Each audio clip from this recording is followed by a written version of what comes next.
How can employers be best prepared to meet their obligations in a COVID normal world?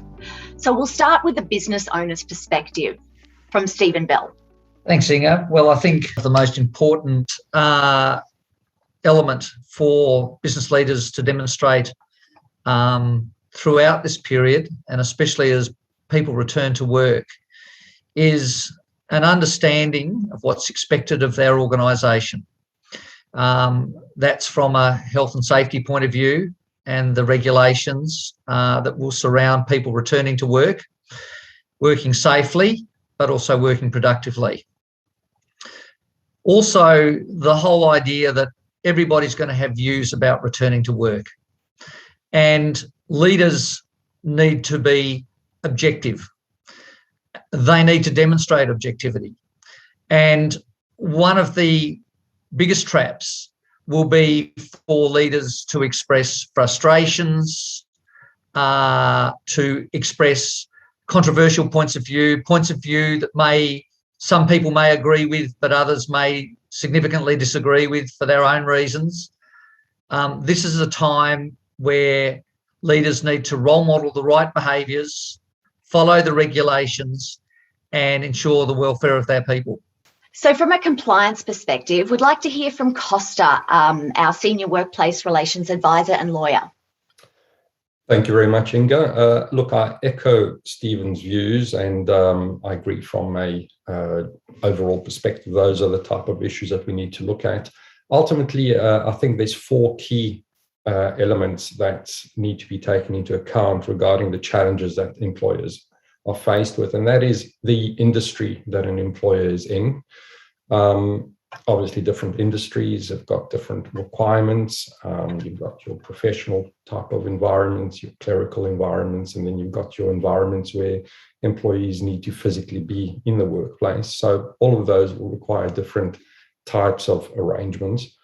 The second matter would be health and safety considerations, which I think is critical in this new type of environment that we're living in, and for employers to ensure that they've taken all reasonable measures to maintain healthy and safe workplaces for their employees to return to.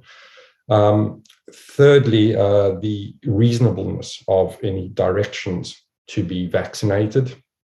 And finally, policies, having clear policies in place dealing with a range of issues, which we'll go through later on. That's great. Thanks so much, Costa. So our Director of Workplace Relations and also expert in investigations, John Boardman, what perspective can you provide? One of the keys to all of this is clearly information. And there's a lot of fear, and fear is best met with good information.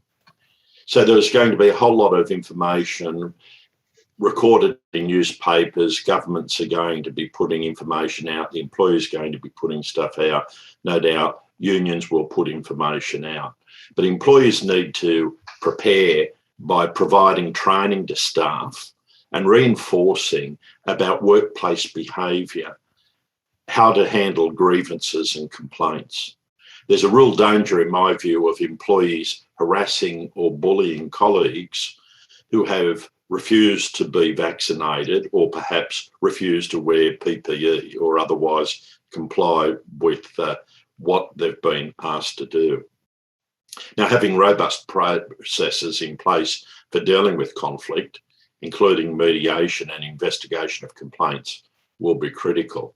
In my experience, the situation is not so much between the employer and the employee in terms of conflict, but where you might have Fred working with Harry, and Fred may have lost a family member to COVID, and Harry has refused to become vaccinated. Now, Harry may have a medical reason that he's not vaccinated, but his privacy entitlements are such that he's not required to share all that information with all of his colleagues.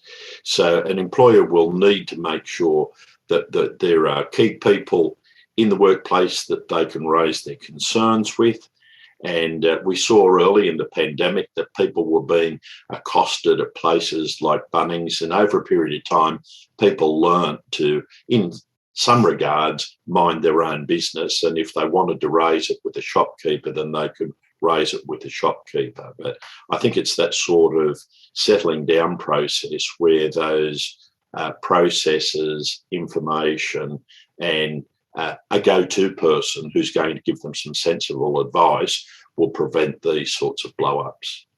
I think that we probably understand the spirit of the workplace safety laws, and that the spirit of those laws have been in place for tens of years.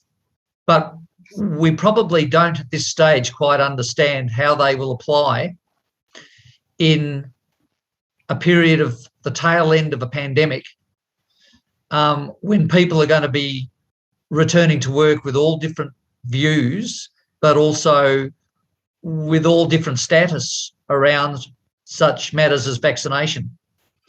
And it's going to be a very, very tricky time, and a time where organisations are really going to need to seek advice and be well prepared to answer the questions and deal with the conflicts that may occur.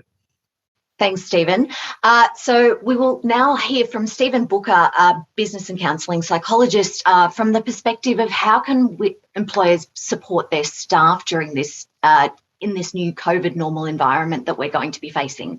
Thanks, Inga. I think it's true to say that leading people as we're going through a partial or full return to work is probably the biggest change management challenge that most, if not all, leaders and employees have probably faced in their entire working career. And uncertainty driven by the effect of COVID on the workplace has definitely increased and shifted the psychological needs and concerns of employees. Leaders and businesses who expect a return to normal working culture, normal full office employment, normal team dynamics, and who expect full adherence to compliance initiatives, I think are going to be surprised and disappointed. Team success, well-being and performance now, even more than they did in the past, are going to critically depend on leadership's ability to consult with and understand and empathize with individual employee needs and concerns. And as with any significant change, a number of people are going to experience significant anxiety, frustration, and as John's pointed out, conflicts are probably going to arise. People are going to need a lot of information and reassurance. And as with any important change initiative, it's easy to underestimate how important it is that that communication be face-to-face within COVID-safe protocols from people that we trust. So when we're trying to communicate and educate staff about our compliance initiatives, don't place too much reliance on electronic communication. Make sure you have simple, core, repeatable messages about what people need to do to be safe and to comply with the policies, and make sure that those are communicated by people that the employee trusts, usually their immediate manager, people that they work with, their leading hand, etc.